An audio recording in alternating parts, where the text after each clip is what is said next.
Humans of Earth, welcome to AI Snapchat. My name is Michael Rollins, and as always, I am joined by my therapist, Thanos. He of the Snaptome. And today we're going to have a therapy session where I explain to Thanos all of the new problems that I'm trying to overcome with AI. Thanos, help. It looks like it finally AI snapped you, huh? Something broke. I mean, I don't look between, my boy Kimmel and trying to raise adult children and, building AI processes on the fly. It's a lot. It's a lot. Yeah, so I mean, let's jump into it because it was funny because we weren't real Tell me, how's certain. it going? You know Well, no, no, what? no, wait. We're not. How are you feeling today, Michael? That's how we start. I'm I'm okay.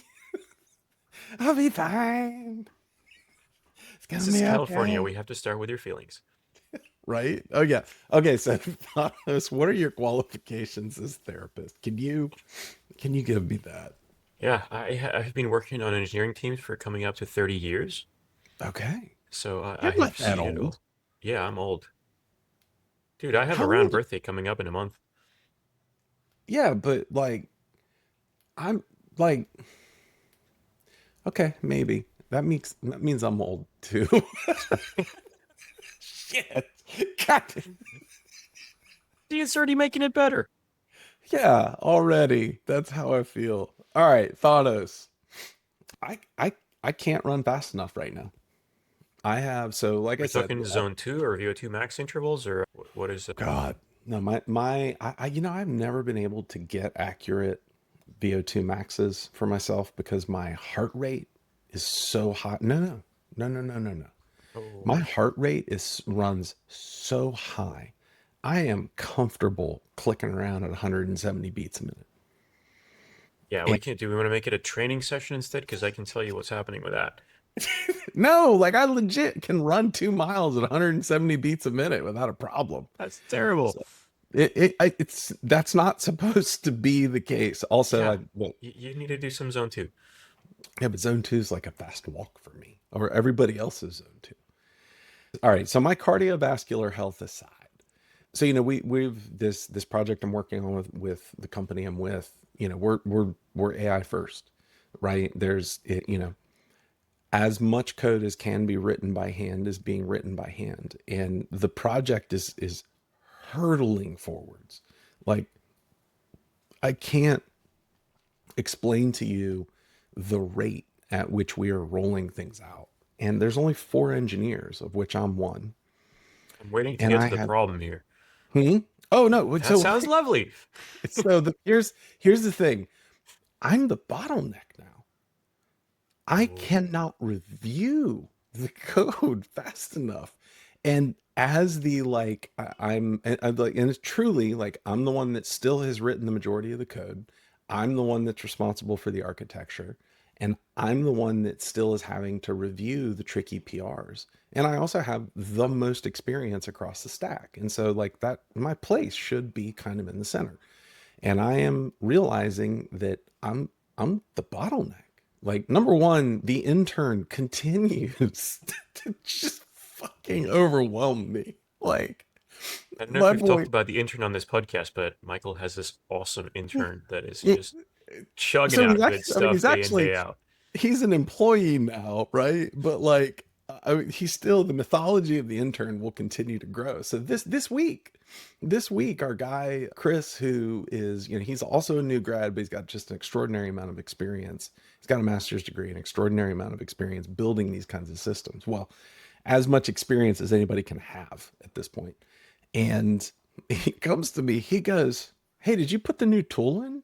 And I'm like, no, I haven't added any tools. And so like the idea just catch everybody up is for LLMs, you can give them these tools and the tools are self-describing. They know exactly what they're for. And the LLM can choose whether or not to use tools. And one of the things that's so amazing about Claude Opus or Claude 4 is that it is hands down the best tool using LLM on the market right now.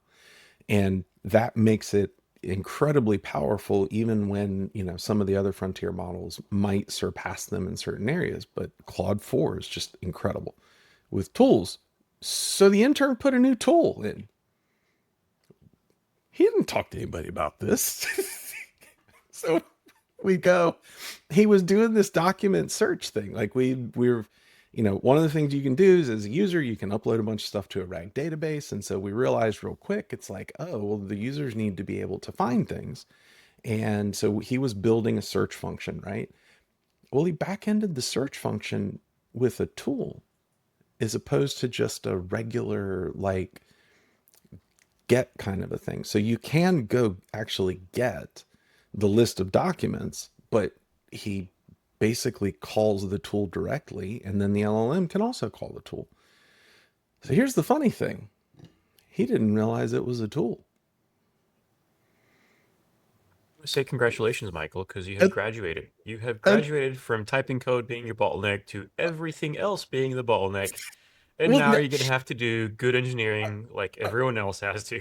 I want to point out that this is not a bad outcome, but somewhere in the process, the conversation went, "Hey, I'd like for the LLM to be able to use this as well." And so I said, "Well, did you know what a tool is?" He goes, "Yeah, well, I kind of had an idea." And I said, "So, like, talk me He through the said, "Do you know what process." a tool is?" He didn't take that the wrong way. Yeah, no, no, no. Yeah, no, he did He not. knows what No, you're talking about, right? the intern's really chill. He's a cool guy. He did not think I was calling him a tool. So, anyways, long story short is that it's very nicely done, right? The entire project was beautiful, and it took a few hours. And like there's a new tool call in, the LLM is using it effectively, like it just works. And we didn't, like, there was no requirement, there was no spec. It was like, put a tool in. Nope. Just all of a sudden this new tool call starts popping up in all of our line graph traces, and Chris, the kind of the AI guy, he's like, dude, this one's great. Did you do this? No, Chris, I didn't. I don't know who did it, Chris. So anyways, our intern is yet again, but like, here's the thing. I can hardly keep up with his PRs. And most of his PRs are pretty straightforward in terms of like, UI updates or UI interactions, or, getting things in and out of the database and displaying them to the users. Typical, some kind of typical CRUD stuff, right? I, Ask you dumb I questions. say again. Can I ask you dumb questions? Yes, you certainly may. Why do you review PRs? What do you look for? So, well, here's the thing. So over this past week, I implemented like actual AI generated PRs, and that has alleviated some of it. I have thoughts on that, but But you're dodging my question. I'm scared. Like I'm scared. Like I don't You trust should them. be with AI reviewed PRs. So like But number one, we're using Claude Opus as the reviewer, and it is adamant that every single freaking database query is an injection attack. I mean, get what you pay for. oh my God, to the point where I'm about to add to the prompt that not every SQL query is an injection attack, right? However, it did surface a I can very think of the post-mortem now. So how did that injection attack get through? Well, you see, well, we we just added to the ignore all the query. injection attacks. Yeah. We added to the prompt. We don't need to worry about injection attacks. Well, but I mean, we still put eyes on every review, but like the first, if the AI pops up and says, "Hey, you need to address these problems," then the engineer goes, they look at it, they decide if it's actually something they need to address, and then a human can come in later, right? You So it's didn't answer a my question though. Why do you do PR reviews? And I'm what do I? serious, actually. That's a serious All question right, of like, what are you looking for? What is your point of doing PR reviews? I am looking for unintended infrastructure changes, Okay. and those keep popping up. And that is actually kind of like the source of the majority What of my instruction have you given to your crew about infrastructure changes? well, that's a great question, Thanos. That's a great question. That's why they pay me So, the big bucks. I've been spending a lot of time, mentoring both Chris, the AI guy, and our intern. the amazing intern, and just basically saying, all right, here's, I need you guys to realize that there are deep consequences to these choices, right? And so if I catch the infrastructure changes, or like, weird libraries and dependencies getting added, or right now, the one that's really causing me angst is that we have an existing database driver split in the code, and I can't can't figure out what to do with it because we For need a bunch of. example, if you're worried about people adding libraries that have unintended consequences, you can add a owners.json or whatever, Mhm, contributors.json, whatever file. No, mhm. it's a GitHub feature that forces a review if you change that file, Okay, right? So if that that's a PR good changes one. that file, then Rollins has to see it. If the PR doesn't change that file, Rollins doesn't have to see it. Next, So you might do that with like your, what is it, your the file that pip package.json, reads, package lock, and yeah. whatever you have. Okay, well, I'm gonna go do that. I will go do that. Because that like gives you the prompt for extra scrutiny. That also might give a reason to someone to know that this is now flagged for review because it added this. Do you have like some kind of policy that says like these are kind of packages we like and what we don't like, and these are the licenses we like, and hmm if the package has 2 stars and the version begins with 0.1, maybe you should avoid it. So the answer is no, we don't have that, and I will put that in. I actually did not even realize that was truly an option. I've never seen it used on any of the teams that I've been on. So, There's which some may say something. cool stuff there. What? All But right. So like what one else? of the things is Mhm. I've worked with a lot of teams where the engineers just use a package where they find it, and it was useful to put guidelines and say, hey, you're going to own that dependency till the end of time. So do you really want a package to find a substring in a string? Because like you could probably do that Mhm. other ways. I have a 15-year-old project that I work with, and I keep finding some dependencies that haven't been updated in years. And it's like, oh crap, we got to review that. So Yeah. once you adopt it, then you kind of like own going through that file and seeing, has this thing had a security update in like the last decade or so or not? hmm That sort of thing. And when you have like 100 of these, that's like one engineer's worth of, a day a week. Yeah. So that And gets exciting. now here's the thing with LLMs, with Claude Code and the rest of them, the knowledge cutoff is brutal on this one. Context 7, are you familiar with that one? Yeah, oh yeah, no. Yeah, I mean, We're that's using context 7, right? But I have to continue, like I have to continually remind the freaking robot that context 7 is there, right? And even if I put things into the, claude.md file and try to enforce it that way, periodically it just forgets. It's like, oh, I'm gonna go do a web search for this, or it'll just drop like yeah. um, something in, and it's like, wait a minute. Like I am 100% How certain many we're not. times have we been through this? Yeah, we're not using, what is it, Python 3.10, right? Yeah. Like, we're not. No, we're Two not two using point that. seven has popped up. And it's like, oh, Yeah, come on. so yeah, no, it's there's an interesting confluence of issues that have been cropping up. So I like the owners thing. I'm gonna go implement that. Um, the knowledge cutoff means that we are periodically pulling in libraries that are just older, right? Or There's also injection attacks that happen when people the bot will go find a library that is not the right one, but almost the right one, and then you get a yep, problem. yep. And But I haven't come across that yet. yeah, Um, I tend to not let it install libraries, and I will say like, okay, I've installed this library for you. Now work with it. So I pick version, I check it out, I make sure it's legit. Speaking of which, this is a funny quick side story. I was telling you how last week I was using Codex mhm, to try out what's happening. And I just got Codex, installed it kind of out of the box and let it play. And I was trying it out, and my impression was it's going a little agentic on me and going a bit longer than I wanted to. And I used it on a project that I didn't really care. Like it was okay for it to go out for a few mhm, minutes and do something complicated because that project was never going to exceed certain complexity. mhm. And then I look at the instructions closely, and it's running stuff on my command line without me ever having to explicitly said, that's cool. It's like, oh, come on, OpenAI, really? So Wait, what was it running? it was running the thing it was creating, so it wasn't doing anything too Sure. crazy, but hmm I created a local database, I was parsing some local PDF files and putting them in a vector hmm database, that sort of thing. And you could, hmm waste some processing time that I processed a bunch of docs and I didn't want to overwrite them. Hmm. So yeah, don't let it do crazy stuff. So yes, I've seen that. I try not to let Claude Code get YOLO mode like that, but every once in a while, it's actually really useful.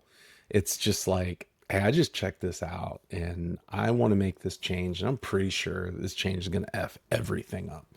But just go ahead and do it. It's just like, here, give me the plan. I like the plan. Auto Put it in a accept. Oh, Docker by the container or way, something, it, like isolate yeah, it a little bit. set of permissions is totally fine. And so, and you get to the end of it and then you try it. It's like, oh, okay, yeah, 100%. I knew it was going to F it up and Yeah. it did. Ouch. So I want to go back to what else are you looking Hmm. for in code reviews? Because I think that is a fascinating question. That So I mean, the big heartburn for me is any kind of unintended infrastructure change. I am right, but checking. I was jokingly asking, not jokingly, I was half seriously asking what instructions you've given because if you bottleneck on code reviews, then there's other ways of Oh, skinning that cat oh, by yeah. giving better instructions to people so it's less likely they will do those things, and then your checking can be faster or non-existent to the extent that you trust that to be enforced, and now you can reduce your problem to, okay, now what else are you code reviewing? Okay, so the one of the major issues is that there's so much code.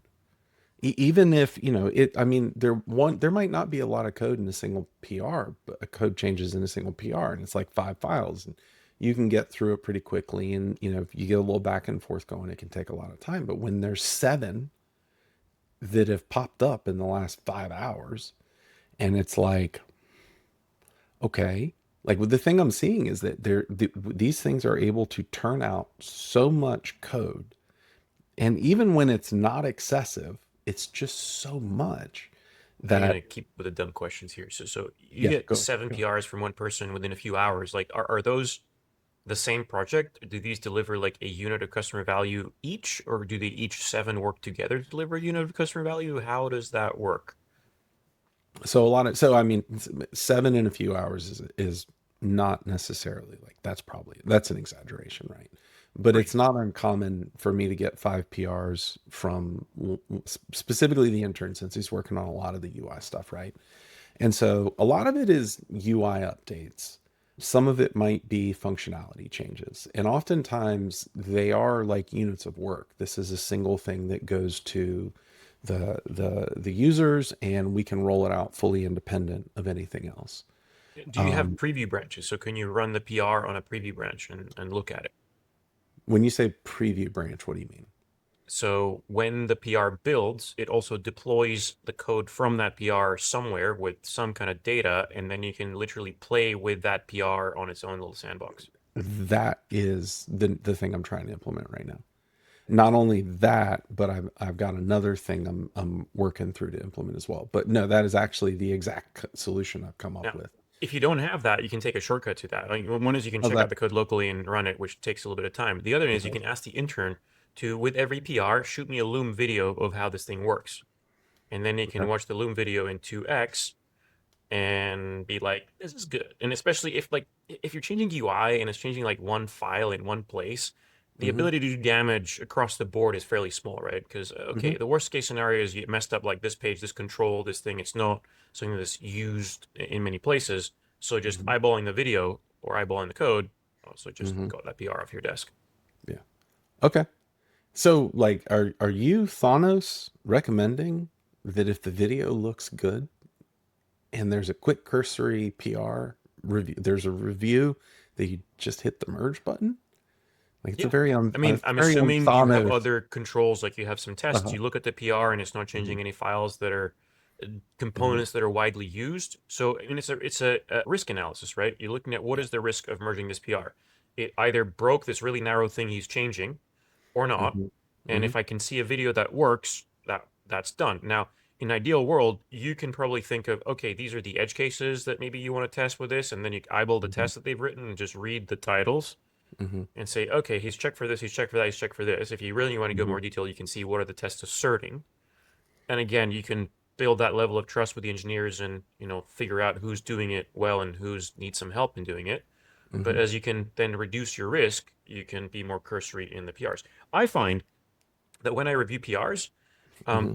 I will find things and often, fix things. I will rarely find the actual bugs, Hmm. right? I might say, okay, you can have your structure be a bit better here. This is a better way of doing this, a better way of doing that. But I rarely find the actual bug that Hmm. goes down, because those are really hard to spot. And there's Yeah. other ways to find these, like writing better testing, or Hmm. that doing better static analysis, or whatever you want to do. Hmm. But like eyeballing it, really hard. So I think Yeah. we are That too and full of ourselves that we can spot these things and end up wasting a lot of time doing an activity that doesn't actually catch much. so it's funny you say that because that's how I feel. Is that I'm not just by looking at this code, I'm not gonna find the baddie, right? And I'm not gonna lie, that's always made me feel like a real fraud. Well, no, Like I don't think, looking but I don't think that's your job. I think your job is figuring out what are the structures and the architectures and the ways to systematically minimize these classes of errors across the system rather than fix any one error. Right. So if we keep right. finding bugs because this thing has a, I don't know, it's really hard to test because it calls in, get time inside the middle of Hmm. this function. Well, maybe we inject a clock and then we inject a dummy clock in a bunch of tests and figure Hmm. this out. So there's Yeah. like, okay, we do a little bit of architectural change. Now this class of errors is gone. And maybe now we run a linter that says, okay, find clocks anywhere that are not injected. And now you Hmm. can eliminate this whole class of things that was plaguing you before. Okay. Yeah, and the let me tell you about the idea that I have that I'm slowly working I on like building. ideas. Okay.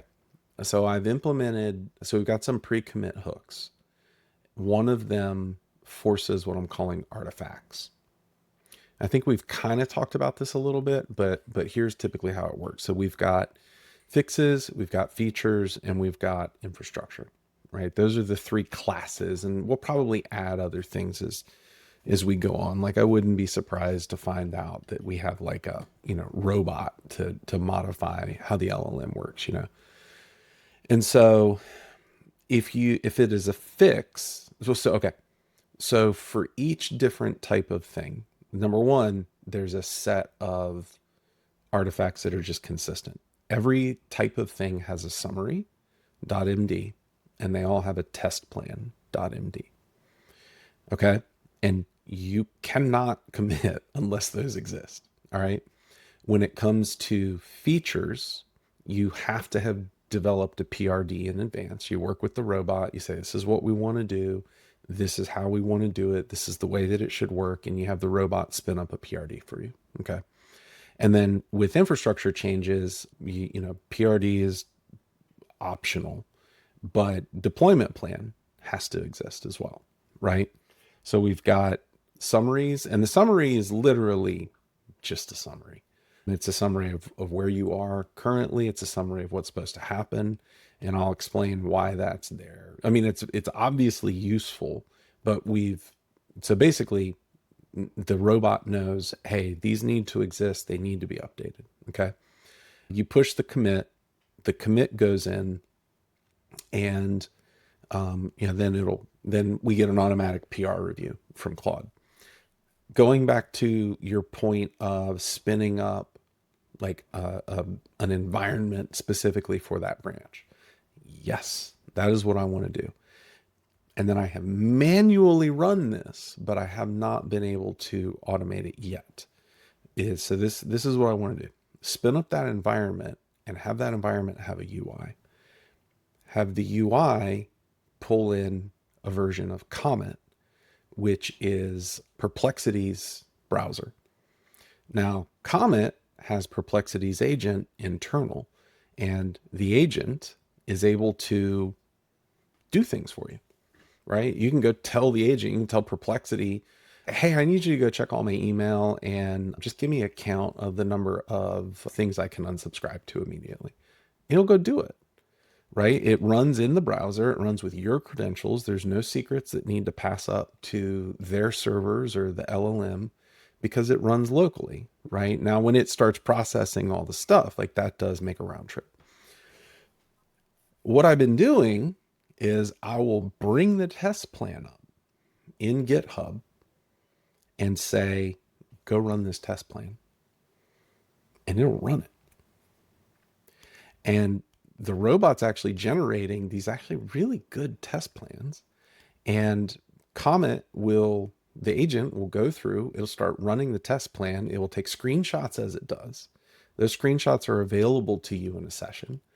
And at the end of it, you've actually tested a lot of the things that you're about to deploy. And so the idea is that these artifacts are going to further, these instances we're going to stand up, they're going to further the testing. But I have yet to get to the point where I'm standing up the instance for an individual branch. But it is, perplexities like a couple hundred a month. And if you can build an image that just opens it automatically and knows exactly where to look, like that's a pretty great option. They have some tools that do that. One of them that I watched the other day at the conference I was at is called Test Mhm. Rigger. And what they will do is they will basically use the AI to generate and then run automated end-to-end tests for you. So you can Okay. say, hey, I want this page, make a test for this. It will make it up and then it will run it. And then if the test fails, it will also, because you changed something, it will adapt the test and Hmm. then say, okay, like so you moved the login button from here to there. That's cool. It still works. Or it will Hmm. say, oh no, the login button went away and this test is now failing. It But costs is you a little this like extra. is this agentic or is it like a puppeteer kind of thing or a mix? It basically automates the generation of Selenium-like tests and then Hmm. also generates the running and maintaining of them. So it's really quite sweet. Okay. And Yeah, there's I'll other go look at. companies that do that as well. So there's Yeah, selections and I'll look at choices that that. you have. My experience with the perplexity thing right now is that it's interesting. It does fall down in a couple places. It cannot upload or download things. Just can't do it. Yeah. And that is one issue considering that like a lot of what we're doing revolves around being able to upload documents, right? Um, but once it's cleared the upload, then it can interact with everything just fine. So But um, going back to it, right? What you're let's go essentially back. trying to do is do risk mitigation, right? You're trying to figure out Hmm. what is the chances that this PR that I have here does the thing that I want it to do. And I Hmm. think we've talked about a few mechanisms that you can use to use that. But Hmm. then once you start solving these, then the next problem that you're going to have is you're going to have a lot of changes because your engineering team is pretty good and Hmm. it is putting things out there. And now your end users are going to need to consume these. So you got to Hmm. start thinking about what is your cadence?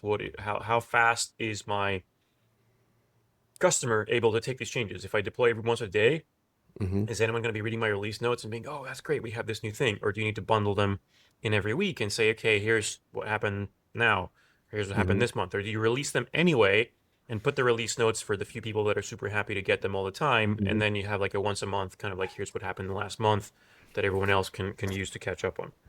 I mean, ideally, I would like to get to like continuous, but I always feel like I've always heard people, it's like, oh, continuous is the thing. And I don't know that I've ever seen it implemented super well. Continuous is the thing, and a lot of companies that are doing well are have continuous. Like I have multiple Okay. clients that do multiple releases per day. It's like Okay. ready, ship it, All right. ready, ship it. So if And you, that makes it really easy because it's like F it up, revert it, and you're done. Just right. take And it. yeah, and the revert it thing is what I wouldn't know how to do yet with our current stack. I will say this though, because everything is moving so fast, our database is a real problem because we're landing potentially multiple migrations a day. And we're using Alembic to auto apply the migrations. And because there's so many migration that like we can easily land two different migrations a day. Part of this is because we're so early in the project, right? Like I Why think are your is migrations a problem? Are they slow to apply, or no, because we can end up with two heads. Because if you tell have me two more? people that start at main and then they both they both create a migration in Right. Alembic, and then you try to merge them back together. Right, and that Um, causes a merge conflict. You most systems, and they will say you have to resolve this. So you either have to rebase the one migration on top of the other, or you have to figure out a way to merge them if they're independent. So well, the thing is that the way that Alembic works is they're both individual files, and but they so depend on a previous migration typically. So if when you try to oh, merge you're the saying code, if you've got two merges with the same parent. Yeah, then so like Yeah, Django works in this way. If they have the two of the same parent, it's like you yeah. cannot proceed further. You got to figure out which one goes first. Or if you look at them and tell me they're independent, I can just merge them and create a merge migration and proceed. And then you can build that in your linter tool. So if you try to merge a PR and the PR has a migration and it wasn't rebased properly off the other PR, then it just Mhm. blows up. By the way, you can also solve this by only allowing linear merges in your trunk, in which case the second PR is going to need to get rebased. That rebase is going to try and generate migrations. It's going to fail, so it's going to blow it up. Mhm. And whoever went in second now has to go do a They little get extra work. screwed. Well, They get yeah, like they yeah. get I screwed, mean so the now, company doesn't. yeah. Well, and for what for what it's worth, like it's actually pretty easy at this point to deal with those. You just have to like reshuffle basically. Yeah, Um, but automate and push it back to the developers, so it's one less thing to deal with every day. And now you can go back to which reviewing once the again, PRs for the other 80% of things. You still haven't told me what you're looking for. so I mean honestly, I think that's a great question. I don't know that I'm looking for the right things. Yeah, so I If mean, that's my suspicion, right? Because I think when you have the AI review the PRs, I think it will catch the silly stuff, right? right, If that's you've what we're got thinking. good linters and static analysis, you do, right? Hmm. That will No, catch we the rest actually, of the yeah, stuff. we like I actually went and put a linter in the. I was like, fuck this. It's like I Okay, can't. so plug, if you're not using Uh, trunk.io, oh, which I'm not affiliated with, but I really, really like, you should start using trunk.io. It's maybe basically a trunk tool IO. that manages all your linters and static Hmm. analysis tools in one place. So you just run trunk check and it just runs all of them and it makes sure that all developers are using the same linters. So it's freaking awesome. I don't know what we did before that. Actually, I do know what we did before that. We were fighting because Michael had his linter set to 2 tabs, 2 spaces per tab, and I had it in four. Oh And my we were always god. like having the back and forth PR. So that problem just basically goes away. Yeah. And Trunk can check on pre-commits. So like you won't let you commit if you have like silly things. It won't let you push if you have silly Right. things. Yeah. And the nice thing is it has hold the line. So if you have a messy code base, it will not let you Hmm. do new stupid things, but it will allow existing stupid things, and you can go back and slowly clean them up one piece at a Okay. time, right? So now you have all these things and you're catching things early. You have good briefings with other architectural or infrastructural things you don't want people to be doing. So there's reduced risk for them to be doing these things. And now you can free your mind from having to look for any of these things and you can go through the PRs with a more architect's Hmm. hat on. I mean, like, okay, how could this be better? How could testing on this be better? And you move up the level of abstraction of all the things that you're doing, and Hmm. as you learn, like there's some things you can automate, like you can make it check that you're not using certain dependencies across in a certain way because you don't want that kind of thing to depend on this kind of thing. You can automate, but there's other more qualitative things you can't ever build in a linter. So then you can have mentoring sessions or training sessions or discussions with Right. engineers of what is the right way of doing things, and maybe that's kind of leads into some ideas that you have for refactoring. And then the PRs, your role with the PRs becomes much more strategic than is that indentation for that comment JS doc compliant? Right. Which is hopefully is Yeah. no one does that. You just hit on something. I think you hit on my anxiety. Thank you, Thanos. It's so good having a therapy session with you. I, I'm My I'm pleasure. I'm That's what I'm here for. I am working at a level of abstraction at this point that feels wrong. And I so you what you Tell me more basically about that, just Michael. yeah, so what you just said was yeah, you can put all these checks in place so you can work at a level of higher abstraction. And as you said that, I was like, wait, that's it. Like I am not tied as close to the code as I feel that I should be. And but I'm looking at the proof, which is no, actually, like we're shipping, we're delivering at an extraordinarily rapid pace. And I don't know if I should sweat those details as much as I think I should. It's You hard to know? tell in your current phase, right? Because Right. one reason why you shouldn't sweat them is because you have all the right systems Hmm. in place to catch all the little crappy stuff. You have capable engineers that already know all these things and they're not generating many of them. And all those things together means you don't need to sweat the details anymore because they're taken care of. The other Hmm. possibility is they're not fully taken care of. And as you keep scaling, at some point, you're going to find You out about some of these. Then you need to go back right. and fix it and put those systems in place. So it's not like, oh, okay, we're all good. But it's like, okay, we probably should move away from spending much more time on this if we think we're pretty good, but keep an eye on it and go back to it if we need to Yeah. make sure that those things are done correctly. Thank you, Thanos. I've You're really very enjoyed our welcome. therapy session. This has been good. It's been fantastic. Yeah, The help. It's nice when you see those engineers get those light bulbs above their heads or to the top that's and left right. and right of their heads. Like it's when the young junior engineers get their wings and learn how to fly, and you feel less bad about kicking them off Should the we building. do another Jedi analogy in here and make sure we have all of them? Oh God. What's Here the linter not. yeah? Oh yes, lint or lint not. Oh, hold on, wait. That was not my Yoda voice. Do or do not. There is no try. Or lint not. Lint or lint not. There is no belly button. How's everything else? Checksum.ai is the other AI company if you want to check it out that does end-to-end tests.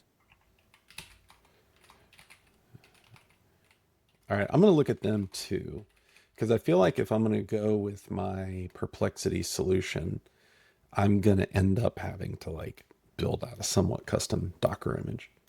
And those are not cheap, but I think if you think about the engineering hours that they save you, they generally are a good investment because Yeah, it gives you that certainty that I changed the product and I didn't break anything, and it's yeah. automated.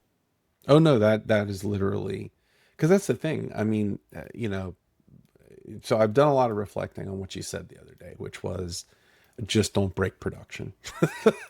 Right? You don't want incidents, don't break production. And it made me truly realize that we are at the very least in a place over where I am now that we can choose that.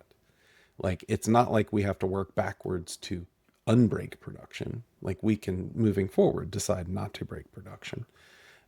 And then I'm also working at this higher level of abstraction than I've worked at before. And so there is I don't know, it's like I'm doing the right thing and it just feels wrong for all the right reasons. You know what I mean? All I say to that is if you break production, make sure you can detect it quickly and then revert it quickly. And then Yeah. it's even okay to occasionally break production. Don't break it off too often. Don't do that. Well, I mean, but But like if you can unbreak it fast is what I'm yeah, saying. in all seriousness though, there is uh, the problems that you're describing are like super, super common across teams. Like Hmm. it is very normal, and I see it a lot across the board. And I think that mostly stems because teams have so much work and they're really busy and trying to get their stuff out the door, and they Hmm. rarely have time to go in these therapy sessions and take a step back and look at it and go, okay, what are some different tools that we have? And with most teams, like if there's something that is an obvious problem that has an obvious solution, like there's a cause and effect that you can like clearly see, most people have Hmm. already reached for that tool. So then what's left is those things that are the cause and effect are not super predictable, right? Where the cause has an unpredictable effect. And the effect is obviously the good thing that you want, but like the lever you have to pull isn't so obvious. And that takes a bit of stepping back and reflection and investigation or experience to go find these Hmm. things. So that's just where I find a lot of fun in just jumping in some of these and helping out. Yeah. And It AI is like an interesting partner in some of these, right? Some of the times it's really just is. useless, and some of the times you'll run some ideas by it, and it's like the best rubber ducky ever. Hmm. Oh yeah. I mean, it's truly like you know dealing with some of the database issues we're dealing with right now. I was like, hey, why do we have a driver split? What forced the driver split on us? Because we've got Psycho PG2 and Is that what they call it? async. Psycho PG2? I like Psycho PG. I mean, I feel like that's makes me feel psycho. So why not go with it? But so we got Psycho PG3, sorry, and then which is we have to use that for Alembic and for Langgraph, and then we have async PG for some of the like UI interactions. And it's like, so I actually got a really good explanation out of the robot about why that's there and why it's not bad. Do you And really need both though? I don't think we do. That's the All right. thing. And but what Think that I means found a is that job for your intern tomorrow? what that means is that we're going to go with Psycho PG 3 and get rid of Async PG. But it seems like one thing about Async PG is that that's all it does, and so it's supposedly a lot faster. We're not going to have that heavy a load for a while. Like we'll never notice Yeah, for I a mean, long if time. you're if you're hitting big So database issues this early on, then yeah, something's kind of funky. yeah. Well, Well, Michael, and I'm yeah. afraid that's all the time we have for this week. Thank you, Thanos. As always, I'm grateful for you. I will pay you my normal payment, which is you get to spend time in a podcast with me, which is everybody. Fast side note. So I saw Papa Roach last night. You saw what? The band Papa Roach. So I went with one of Okay. my sons. We went to see Under Oath, Rise Against, and Papa Roach. I've never seen Papa Roach in concert. Okay. I've never heard of Papa Roach, so All right. It for those of the five of our listeners who are metalheads, there were a couple really interesting takes. Number one, he actually talks the way that he raps. Number two, at first I sorry, thought you he, said metalheads and then you said raps, and I'm like yeah, thoroughly confused. I guarantee that you have heard them. You just don't realize you've heard them. It was a good show. The band was wildly tight. Then I realized that he is. I was almost like, oh, this guy's almost a caricature of himself. And then at some point I realized, no, he's actually who he is in person while he's on stage. There was somewhere in the middle of that was, I wonder if people think this about me. Like kind It's of not true larger about than everyone. life. Kind of larger than life. Like, is this guy for real? Like, wait, oh, this guy's for real. Like, this is actually, oh, wow. The way So, you introduce this podcast is how you introduce dinner to your family, right? well, we do it differently. It's Okay. Father God. Oh, wait, now that actually sounded extraordinarily constipated. That was really bad. Family Anyway, of Rollins. yes, yes. All right, Thanos, we should wrap this up because I am not completely coherent. So, thank you, sir. Grab some more coffee. Yeah, something like that. Humans of Earth, thank you for coming along with Willie. I snapped that. As always, my name is Michael Rollins, and I am joined by my co-host Thanos, he of the Snapdom. We hope that you have a lovely, lovely, wonderful, enjoyable rest of your day. We bid you adieu.